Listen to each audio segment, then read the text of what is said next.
The doorbell rang at 2:47 p.m. on a Tuesday that would change everything for a 16-year-old who had never cleaned a dish, never paid a bill, and certainly never watched someone he loved slip away one confused day at a time. Marcus Chen had inherited 340 pharmacies across the southeast when his parents died in a car accident 14 months ago, making him the youngest CEO in American corporate history. The woman standing on his Buckhead doorstep held a prescription bottle in one hand and cleaning supplies in the other. She needed $847 for her grandfather's diabetes medication, and she was willing to scrub his 15,000-square-foot mansion from top to bottom to earn it. Marcus looked at her through the security camera first, then opened the door with the kind of laugh that people use when they think life is being ridiculous to them personally. "Do you know who I am?" he asked, still smiling that empty smile that rich teenagers perfect by junior year. Denise Williams, 38 years old, looked him straight in the eye. "Someone who can help or not," she said. "That's all anybody really is." The smile disappeared. Behind Marcus, somewhere in the vast marble foyer, came the sound of glass breaking and an old man shouting at people who weren't there. Marcus's grandfather, Claude, had been living in his own fractured version of reality for 6 months now, and Marcus was running out of ways to pretend he could handle it. The last caregiver had quit 3 days ago after Claude threw his medication bottles across the room and called her by his dead wife's name for the 8th time that morning. The agency was charging $50,000 a month for professionals who lasted an average of 2 weeks each, and the company's board of directors was starting to ask uncomfortable questions about Marcus's judgment, both personal and professional. Denise could hear the distress in the old man's voice, even from the front porch. She had been caring for her own grandfather for 2 years, watching diabetes slowly steal his strength while she stretched food stamps and prayed that his insulin wouldn't run out before her next paycheck. She knew the sound of confusion mixed with fear, and she knew the particular exhaustion in Marcus's eyes, the kind that comes from loving someone you can't reach. "The cleaning job," Marcus said, stepping aside. "How long would it take you?"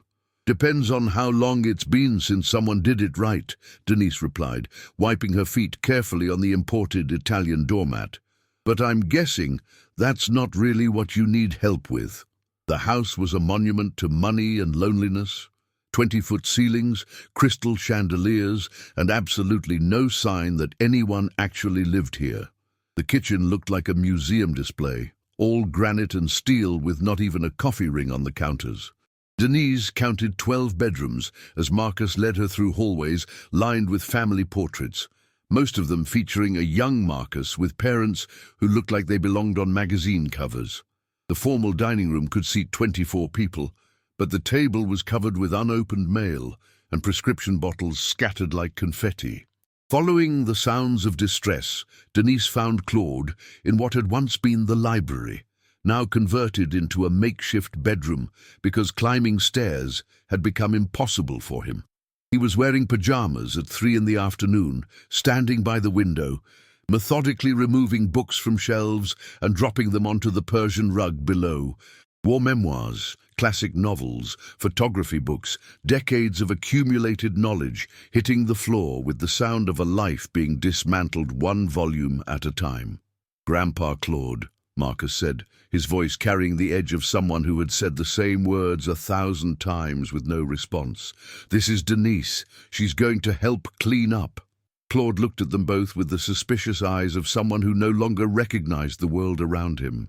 At 78, he had been a marine drill instructor, then a mechanic who could rebuild any engine Detroit ever made.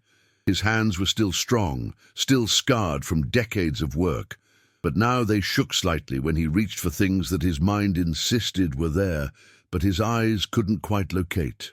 The man who had raised Marcus from age 6 after his parents divorced, who had taught him to drive stick shift and throw a curveball, was now a stranger wearing his grandfather's face. "Who moved my toolbox?" Claude demanded, his voice still carrying the authority of someone accustomed to being obeyed. "Sarah said she put it in the garage, but Sarah's been gone for 30 years. Sarah had been his wife, Marcus's grandmother, dead since Marcus was in elementary school. But to Claude, she had apparently been there that morning, giving him instructions about tools that existed only in memories that felt more real than the present moment. Marcus opened his mouth to correct him, again, the way the expensive professionals had taught him. Tell him where he is, remind him what year it is, bring him back to reality. It never worked, but it was what you were supposed to do. And Marcus had been doing what he was supposed to do for months now, with absolutely no success. But Denise stepped forward first. "Mr. Claude," she said, her voice calm and respectful, "what kind of tools are you looking for? Maybe I can help you find them."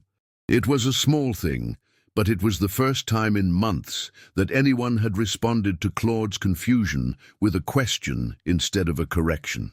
Marcus watched his grandfather's shoulders relax slightly, watched him actually look at Denise instead of through her. Claude's eyes, which had been darting around the room like a trapped animal's, focused on her face with something approaching trust. "Socket wrenches," Claude said, less agitated now. "Got a Chevy engine needs work. Transmission's slipping and I think the carburetor's running too rich." "I bet you do," Denise replied. "You look like someone who knows engines inside and out." She didn't point out that there was no Chevy engine in the library. She didn't explain that his garage had been cleared out months ago when his confusion made power tools dangerous. She just acknowledged his expertise, validated his knowledge, and treated him like the competent man he had once been, even when his current reality made no logical sense. If you felt something shift in that moment, tap like. It helps more people discover stories where dignity wins. For the next hour, Marcus watched Denise clean around his grandfather with a precision he had never seen from the expensive professionals. She didn't just dust and vacuum. She observed. When Claude became agitated by the sound of the vacuum cleaner, she switched to a broom without being asked. When he started pacing around the room, she gave him towels to fold. Busy work that felt purposeful, that engaged his hands and gave him a sense of accomplishment. She spoke to him like he was still the competent mechanic and marine he had always been, even when his responses jumped between decades and mixed up names and places in ways that would have confused anyone trying to follow a logical conversation. The transformation wasn't dramatic, but it was real. Claude's breathing became less shallow. His hands stopped shaking. The wild look in his eyes, the look of someone who couldn't find anything familiar in his own life, began to fade. He wasn't suddenly better, wasn't miraculously cured of the dementia that was slowly erasing 40 years of memories, but he was calmer, more present, more like the grandfather Marcus remembered from childhood. "You're different from the others," Marcus said when Denise took a break to check her phone, a text from her own grandfather asking when she'd be home with his medicine. "Different how?" she asked, accepting the glass of sweet tea Marcus had brought her. It was the first refreshment he had ever offered to any of the caregivers, and the gesture felt awkward in his own hands. He had been raised with servants, not as someone who served others. "You don't try to make him remember things correctly. The other caregivers, the professionals, they always correct him, tell him what year it is, remind him where he is, try to bring him back to reality. You just go along with whatever he's saying." Denise set down her glass carefully on the kitchen island, which was bigger than her entire apartment kitchen. "Mr. Claude's not broken, Marcus.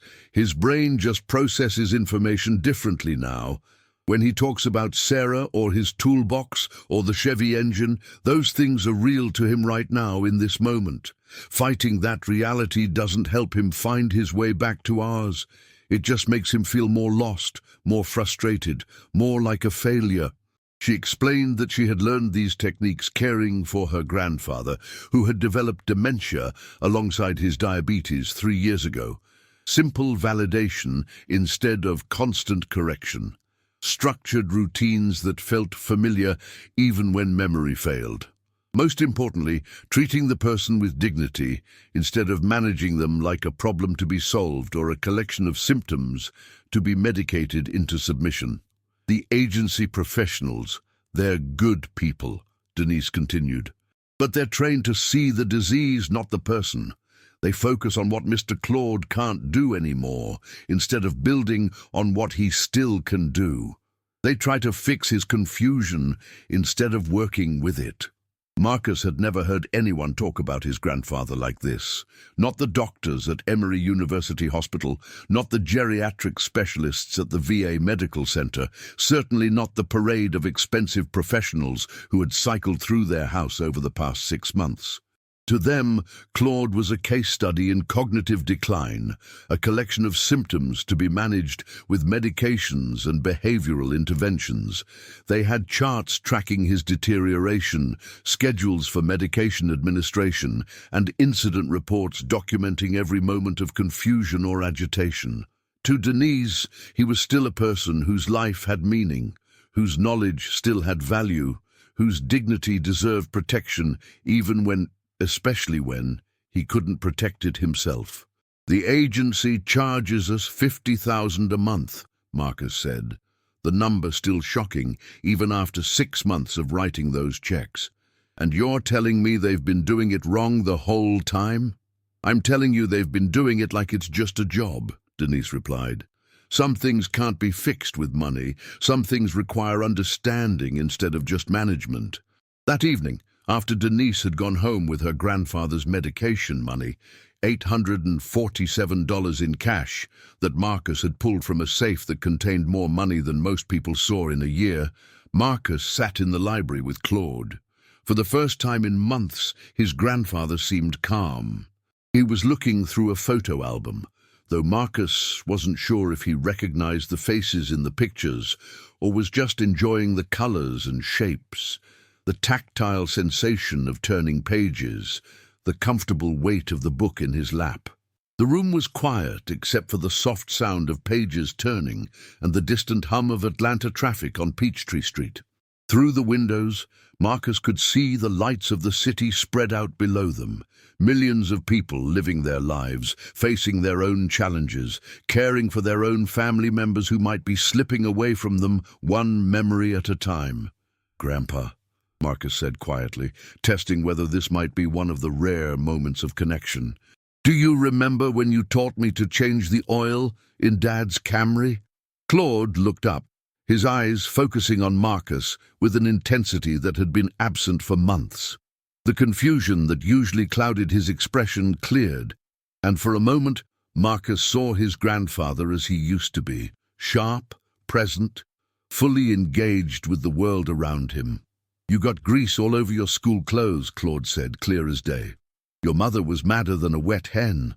Said I should have made you change into work clothes first, but I told her a boy's got to learn that some kinds of education come with a little mess attached." It was the first coherent memory Claude had shared in half a year. Marcus felt his throat tighten, not just from the unexpected connection, but from the realization that this moment existed because a woman he had initially laughed at understood his grandfather better than he did. Better than all the expensive professionals with their degrees and their incident reports and their behavioral management strategies. The clarity lasted for maybe 10 minutes. They talked about cars, about the satisfaction of fixing things with your own hands, about the importance of treating tools with respect, because good tools took care of you if you took care of them. Claude's voice was strong, his memories detailed and accurate, his advice practical and wise. Then gradually the confusion crept back in, and he started talking about people who weren't there, and events that had happened 30 years ago, as if they were happening now. But the moment had been real, and it had been precious, and it had shown Marcus something he thought was lost forever, that his grandfather was still in there, still reachable, still capable of connection and wisdom and love. The dementia hadn't erased him. It had just made him harder to find. The next morning, Marcus called Denise before she had even finished making breakfast for her grandfather. "Can you come back today? And tomorrow? I want to learn what you know." "This isn't charity, Marcus," Denise said. "I need steady work, not just day labor. I've got my own family to take care of." "Name your salary," Marcus replied without hesitation. "Whatever you need. Whatever it takes. Denise was quiet for a moment. She had been working 3 part-time jobs to make ends meet, cleaning offices at night, stocking shelves at Kroger in the early morning, and caring for elderly clients during the day. None of the work paid particularly well, and all of it required her to leave her grandfather alone for hours at a time, hoping that his diabetes would stay stable and his confusion wouldn't lead to dangerous situations. "I need 40,000 a year," she said finally. "Health insurance for both of us. And I need to be able to bring my grandfather here sometimes when he's having bad days." Marcus didn't even pause to calculate whether the number fit in his budget. 40,000 was less than 1 month of what they had been paying the agency for care that didn't work. "Done. Can you start today?" For the next 2 weeks, Denise came every day, and Marcus watched her work like he was studying for the most important test of his life. She showed him how Claude's agitation followed predictable patterns, worse in late afternoon when shadows changed and the house felt unfamiliar, better after familiar music from his army days, calmer when he had simple tasks that made him feel useful and competent. She taught Marcus that validation didn't mean agreeing with everything Claude said, but acknowledging the emotions behind his words. When Claude insisted he needed to get to work at the garage that had been demolished 20 years ago, instead of arguing about reality, Denise would say, "Tell me about the cars you worked on there. What was your favorite repair job?" It kept him talking, kept him connected, kept him present in a conversation, even when the facts were completely wrong. Marcus started keeping a notebook, writing down everything Denise taught him, with the intensity of someone who knew he was learning skills that could save his family. He learned that Claude responded better to male voices in the morning and female voices in the evening, that he became agitated when there were too many choices, but happy when he could help with simple decisions, which shirt to wear, whether to have coffee or tea, which tool to use for a particular job. That the sound of a wrench hitting concrete could send him into a panic attack, but the sound of jazz music from his army days could bring him back from the darkest confusion. The expensive professionals had been trying to impose order on chaos, using techniques designed for managing difficult behavior rather than understanding the person behind the behavior. Denise was finding the patterns within what looked like randomness, identifying the triggers and preferences and fears that still made sense even when everything else seemed fractured. It was like learning a new language, Marcus realized. Claude was still communicating, still expressing needs and preferences and emotions. But he was doing it in ways that required translation, interpretation, patience, and a willingness to meet him where he was, instead of demanding that he come back to where everyone else expected him to be. 3 weeks into this new routine, Marcus's phone rang at 6 in the morning. It was James Morrison, chairman of the pharmacy chain's board of directors, calling an emergency meeting. Marcus rolled out of bed, checked on Claude, who was still sleeping peacefully thanks to the new evening routine Denise had established, and drove to the corporate offices in downtown Atlanta with a sense of dread that felt like lead in his stomach. The company's quarterly numbers were strong, exceeding projections in both revenue and profit margins. But the board had concerns about Marcus's domestic situation and its impact on his professional focus. There had been questions from shareholders about the $50,000 monthly charges for private care services. There had been whispered conversations about whether someone who couldn't manage his own household affairs should be trusted with a multi-billion-dollar corporation.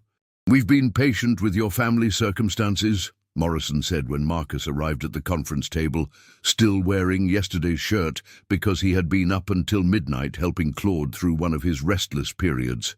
"But $50,000 a month on failed caregiving is a problem. The shareholders are asking questions, and frankly, we're running out of answers."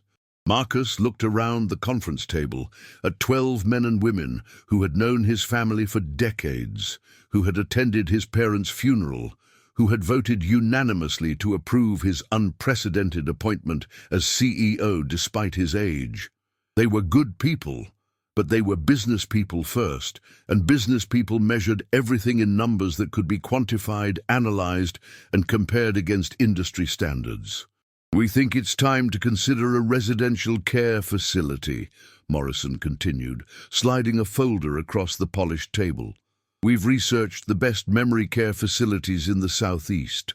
Claude would get professional care around the clock from trained specialists, and you could focus on running the company without distractions." The word distractions hit Marcus like a physical blow. His grandfather wasn't a distraction. He was the only family Marcus had left, the man who had taught him that a man's word was worth more than any contract, that you treat people with respect regardless of their station in life, that responsibility means showing up even when showing up is hard. But sitting in that boardroom, surrounded by charts and quarterly projections and shareholders' concerns, Marcus could see their point. The care situation was expensive, complicated, and showed no signs of improvement, according to the metrics they understood. "The Magnolia Place facility in Buckhead is excellent," board member Patricia Williams added, her voice gentle but firm. "My mother was there for 3 years before she passed. They have specialized programs, trained staff, activities designed for people with cognitive impairment. It's not giving up, Marcus. It's recognizing when a situation requires more expertise than we can provide at home." Marcus stared at the folder, knowing it contained brochures with smiling elderly people engaged in arts and crafts, testimonials from satisfied families, statistics about safety and professional care standards. He knew the board members thought they were being compassionate, practical, responsible.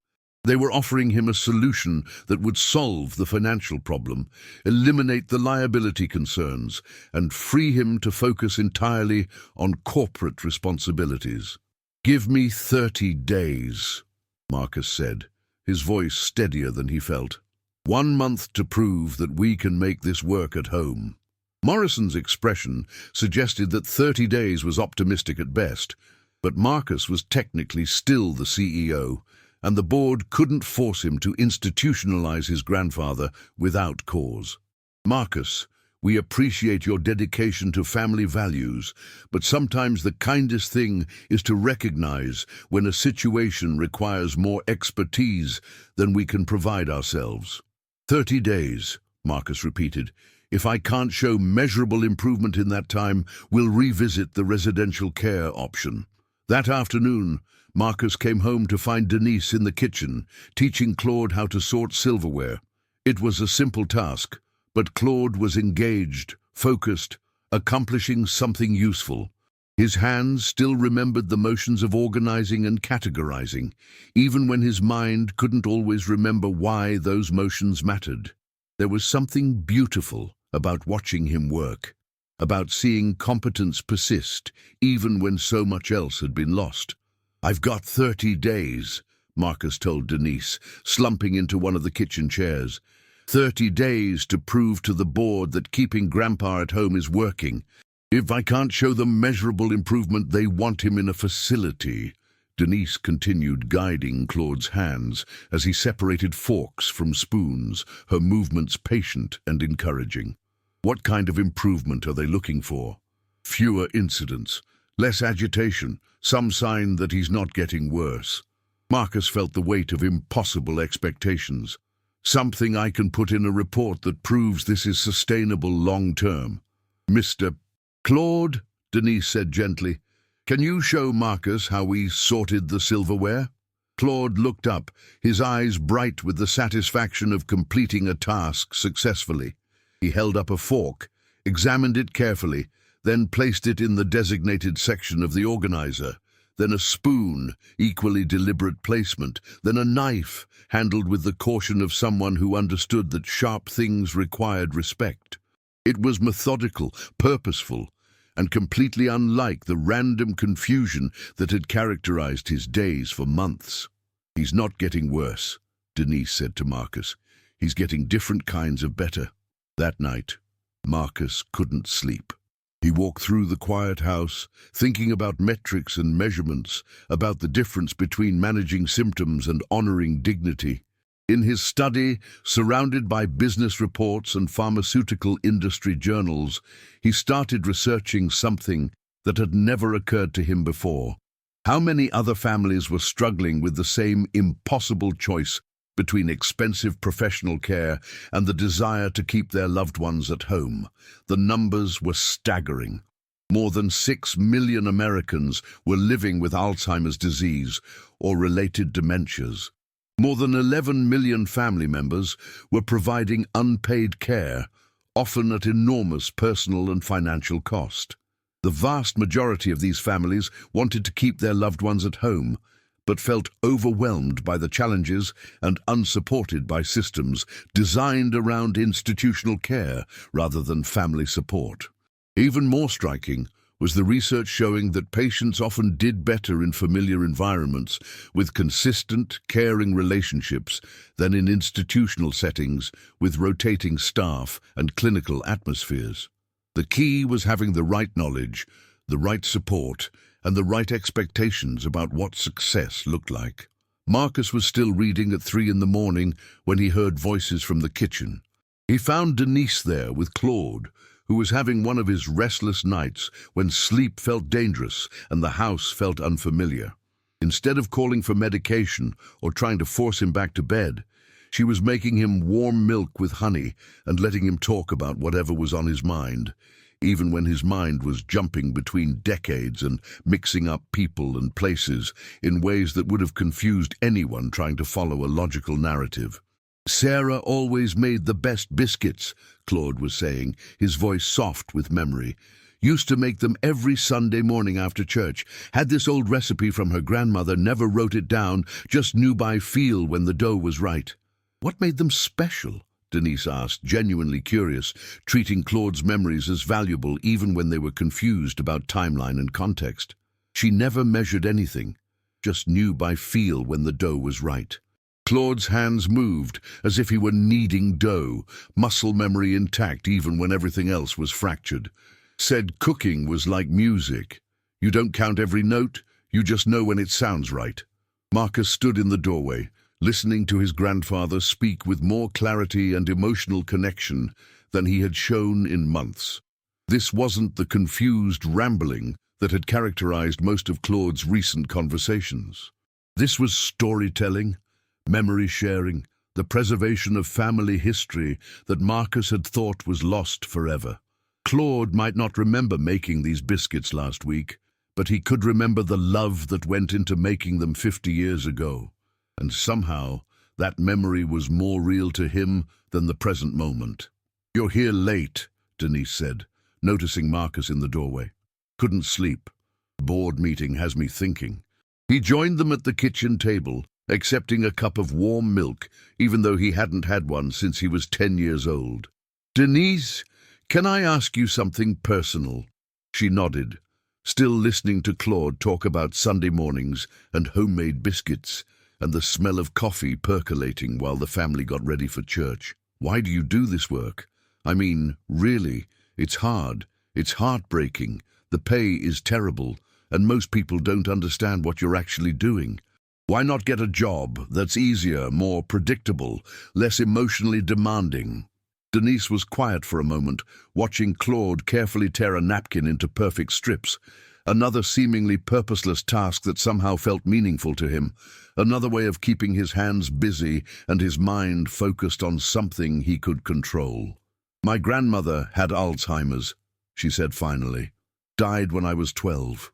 My mother took care of her at home for 3 years, even though everyone said it was too hard, too expensive, too much for our family to handle." She paused, remembering. "Grandmama didn't recognize us at the end, didn't know our names, couldn't feed herself, couldn't really communicate in ways that made sense to anyone else.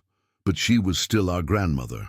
Still the woman who taught me to braid my hair and make cornbread from scratch, and that you never give up on people you love, even when loving them is the hardest thing you'll ever do."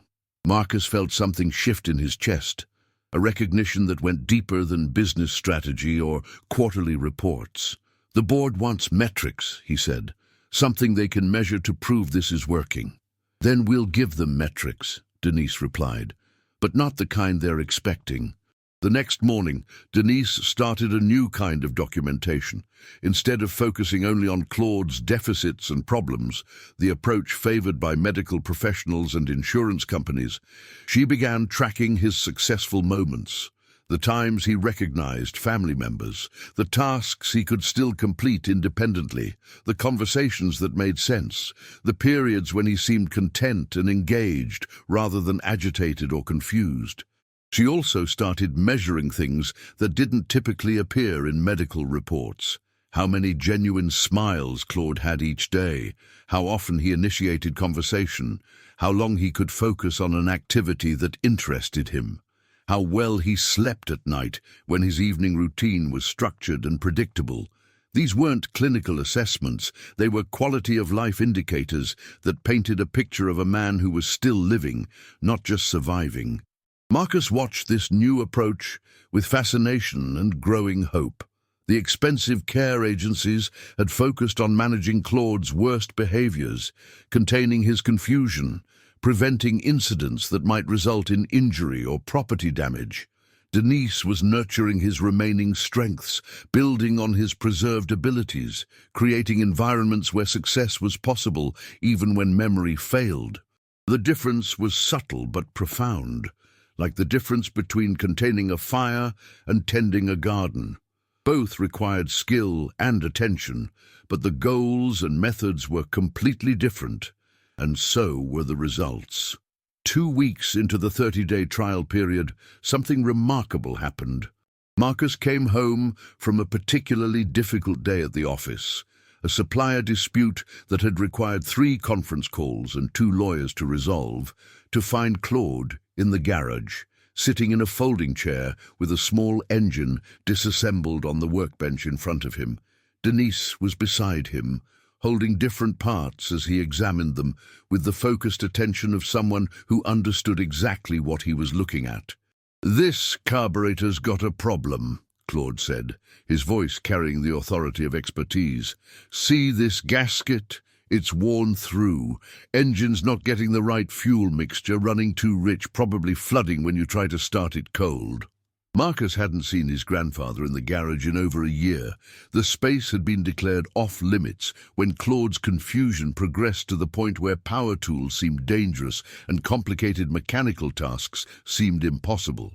But here he was, in his element, drawing on decades of knowledge that apparently survived even when short-term memory failed completely. "How did you know to bring him out here?"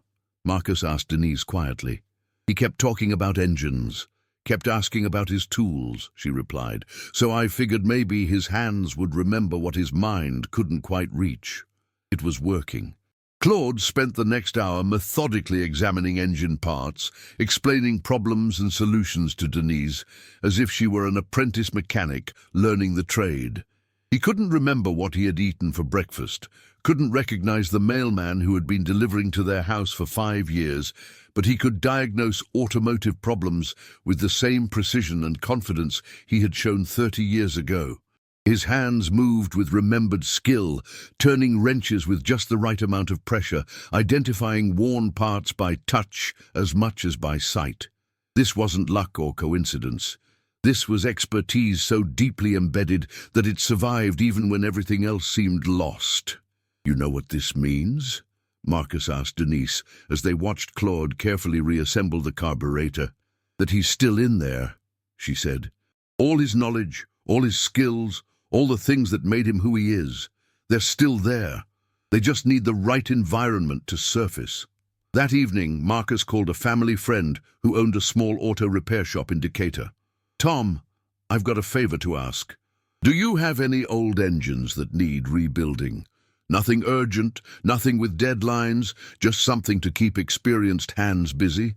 Tom Patterson had known the Chen family for 20 years, had bought parts from their pharmacy chain's automotive supplies division back when they carried more than just medications. "I've got a 1978 Camaro engine that's been sitting in my shop for months," he said. "Owner wants it rebuilt, but isn't in any hurry. It needs everything. New gaskets, cleaned cylinders, basically a complete overhaul. Perfect project for someone who knows engines and has time to do it right. 3 days later, Tom dropped off the Camaro engine, along with all the parts and tools needed for a complete rebuild. Claude took to the project like he was coming home. Every morning after breakfast, he would go to the garage and work on the engine for 2 or 3 hours. Denise learned to be his assistant, handing him tools and asking questions that helped him organize his thoughts and share his knowledge. The work gave Claude's days structure and purpose in ways that medical interventions never could. It also gave Marcus something he hadn't expected, a chance to connect with his grandfather around something they both understood. Marcus had learned basic auto maintenance from Claude as a teenager, and now he found himself returning to the garage after work, learning advanced techniques while his grandfather's expertise was still accessible. "See, the key to rebuilding an engine," Claude said one evening, his hands black with grease but his voice strong with confidence, "is understanding that everything's connected. You can't just fix one part and expect the whole system to work. Every component has to be clean, properly aligned, working in harmony with everything else." Marcus realized his grandfather wasn't just talking about engines. He was talking about life, about family, about the interconnected systems that made everything work when they were healthy and caused everything to break down when they weren't properly maintained. These were the moments Marcus had thought were gone forever. Real conversations, shared projects, the passing of knowledge from one generation to the next. They happened in between episodes of confusion, during windows when Claude's mind was clear and his hands were confident. But they happened, and they mattered, and they were worth every effort required to make them possible. Share your thoughts in the comments. What felt like the turning point in this story for you? With 1 week left in the 30-day deadline, Marcus had accumulated a different kind of evidence than the board was expecting. Instead of just behavioral incident reports and medication compliance charts, he had documentation of Claude's engagement, productivity, and moments of clarity. Instead of focusing on what Claude couldn't do anymore, the record showed what he still could accomplish when given the right environment and support. But Marcus knew that data alone wouldn't be enough. The board needed to see the reality, not just read about it in reports. So he did something that would either prove his point completely or end his career as CEO. He invited the entire board of directors to dinner at his house. "You want us to what?" Morrison asked when Marcus extended the invitation during their regular Monday morning meeting. "Come to dinner, meet my grandfather, see what we've accomplished." Marcus's voice was steady, but his heart was racing. "You've been making decisions about his care based on financial reports and incident summaries. I think you should meet the person behind those numbers." Morrison was quiet for a long moment, exchanging glances with other board members who looked equally uncertain about this unconventional approach to corporate governance. "Marcus, we appreciate that this is personal for you, but business decisions can't be made based on emotion or family sentiment." "This isn't about emotion," Marcus replied. "It's about effectiveness. We've found approaches that work better than what we were doing before, and they cost significantly less money. Isn't that exactly what business decisions should be based on?" The dinner was scheduled for the following Sunday at 6 o'clock. Marcus spent the week preparing not just the meal, but the environment. He worked with Denise to ensure that Claude would have his best possible day. Good sleep the night before, morning engine work to keep him engaged and satisfied, familiar music playing softly in the background, and simple tasks throughout the day that made him feel helpful and included. They planned the menu around foods that Claude enjoyed and could eat easily. Pot roast with vegetables, cornbread, mashed potatoes, and apple pie for dessert. Nothing too complicated, nothing that would create stress or confusion. Just good food that felt like home and family. Sunday arrived with the kind of October weather that makes Atlanta beautiful. Cool enough for open windows, warm enough for the back porch, perfect light filtering through the magnolia trees that had shaded the house for 50 years. Claude had been working on the Camaro engine that morning and was in one of his clearest, most focused states. The board members arrived at 6 sharp, clearly uncertain about this unconventional meeting. These were people accustomed to conference rooms and quarterly presentations, not family dinners with aging patriarchs who might or might not recognize their surroundings. They came dressed in business casual, carrying briefcases out of habit, looking like they were attending a very unusual kind of board meeting. Marcus introduced Claude to each board member individually, giving his grandfather time to process each name and face without feeling overwhelmed by too much information at once. Claude was polite, dignified, occasionally confused about details but clearly present and engaged. When Morrison mentioned that he had served in the Navy during Vietnam, Claude lit up with recognition and shared stories from his own military service that were detailed, accurate, and completely lucid. "I was stationed at Camp Pendleton in '68, Claude said, his voice strong with memory. "Trained recruits before they shipped overseas. Hardest job I ever had, knowing that some of those boys weren't coming back, but also the most important job, because the better prepared they were, the better their chances." The conversation continued for 20 minutes, with Claude sharing military experiences that impressed even the board members who had never served. His memories from 50 years ago were crystal clear. His advice about leadership and responsibility was profound, and his emotional connection to the experiences was deeply moving. During dinner, Claude helped serve the meal that he and Denise had prepared together. He moved slowly but confidently, carrying plates from the kitchen to the dining room, remembering which board member had asked for which beverage, engaging in conversation that was sometimes confused about recent events, but always respectful and appropriate. This wasn't the helpless, agitated person described in the incident reports. This was an elderly man with limitations, but also with dignity, capability, and moments of startling clarity. The board members found themselves genuinely enjoying his company, laughing at his stories, impressed by his knowledge of engines and mechanics and military history. The real revelation came when board member Patricia Williams asked Claude about the engine project. His entire demeanor changed as he described the Camaro engine rebuild, the precision required for proper gasket replacement, and the satisfaction of bringing a dead engine back to life. For 20 minutes, Claude spoke with the expertise and passion of someone at the top of his field, drawing diagrams on napkins and explaining concepts that impressed even the non-mechanical members of the board. "How often does he have days like this?" Morrison asked Marcus quietly during dessert. "More often now than 6 months ago," Marcus replied. The key was finding the right approach, not just throwing more money at the problem. After dinner, Claude showed the board members his workshop, explaining his current projects and demonstrating techniques with the confidence of a master craftsman. Several board members asked technical questions, and Claude answered with precision and pride. This was a man who still had valuable knowledge to share, not just problems to be managed. As the evening wound down, Morrison pulled Marcus aside. "I have to admit, this isn't what we expected." "What did you expect?" Marcus asked.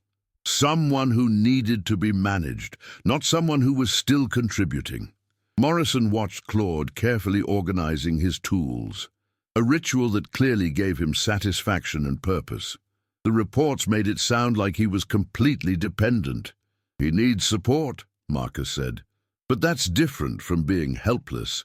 The expensive professionals were trying to manage his limitations. Denise taught us to build on his remaining strengths. 3 days later, Marcus received a call from Morrison. The board had met and reached a unanimous decision. They would not pursue residential care for Claude. More importantly, they were interested in Marcus's proposal for something unprecedented in their industry. Marcus had suggested that their pharmacy chain launch a pilot program offering subsidized family caregiver training and support services. Instead of just selling medications to families dealing with dementia, they would provide education and resources that helped families care for their loved ones at home more effectively. The business case was surprisingly strong. Effective home care cost significantly less than institutional care, while often producing better outcomes for patients and families. The pharmacy chain would absorb the program costs, but would likely see increased customer loyalty and prescription adherence.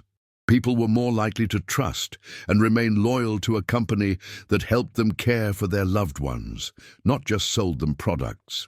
The pilot program launched 6 months later with Denise as the lead trainer and program director. She developed curriculum based on everything she had learned caring for her grandfather and teaching Marcus to care for Claude.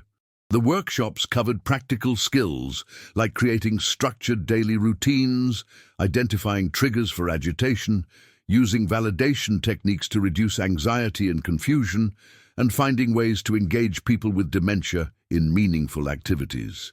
The response was overwhelming. The first workshop at the Kroger Pharmacy in Marietta filled up within hours, with a waiting list 3 times longer than available spaces. Families who had been struggling in isolation discovered they weren't alone, that their challenges were shared by thousands of others, and that there were practical strategies that could make caregiving more effective and less overwhelming. Marcus attended the first workshop not as the CEO, but as a family caregiver, learning alongside other people who understood the weight of loving someone whose mind was slowly disappearing. He listened to stories that echoed his own experience, the guilt of feeling frustrated with someone who couldn't help their confusion, the exhaustion of constant vigilance, the grief of watching a loved one fade while still being physically present. But he also heard stories of unexpected moments of connection, of small victories that felt enormous, of the profound satisfaction that came from providing care that honored dignity rather than just managing symptoms. These families were discovering what Marcus had learned, that dementia didn't erase the person, it just made them harder to reach.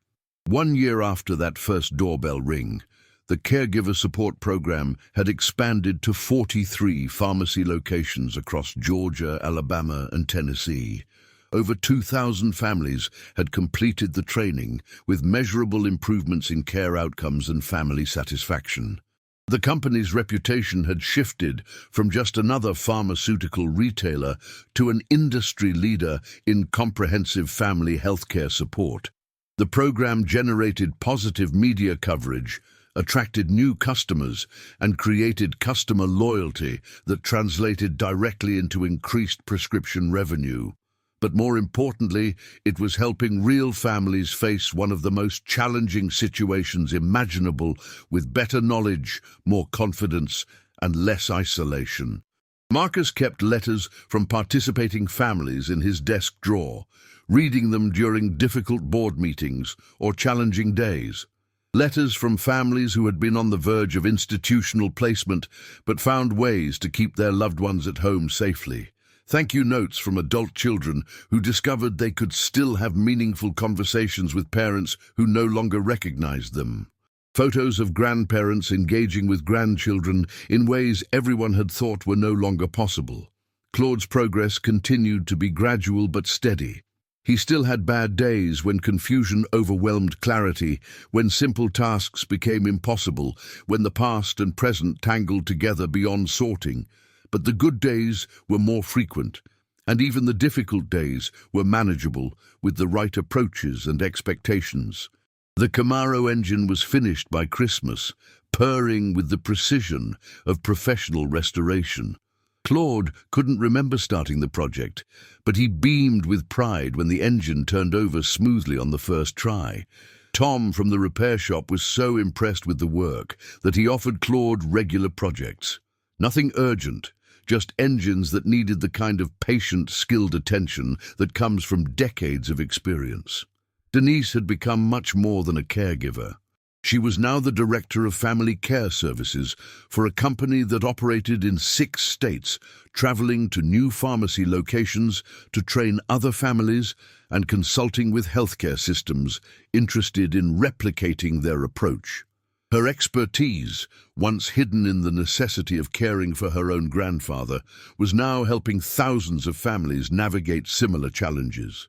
The woman who had knocked on Marcus's door, asking for cleaning work in exchange for her grandfather's medicine money, was now earning a six-figure salary and had become one of the most respected voices in family dementia care.